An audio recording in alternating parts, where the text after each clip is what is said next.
Hi guys, Yuliya here. So I thought it was time for me to build another terrarium. So I found this jar for $3 at a local clearance. And it is an Apothecary jar or Apothecary, I'm not sure how to pronounce it. But anyway, it was very inexpensive, and that's why I always check out those garage sales and clearances, because they have a lot of containers that are so great for terrariums and super inexpensive.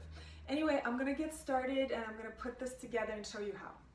So for this project, you will need a jar, number of rocks, different sizes and colors, piece of a landscape mesh to separate drainage from soil, number of plants, and I am using cuttings and divisions of the plants I already had in my plant room, some gravel for drainage, chopstick, and soil, and also gloves if you choose to use them.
So this terrarium is done, and I love how it turned out. I actually used white rocks because I have plants that have darker leaves and like more red leaves, so the contrast works out really well.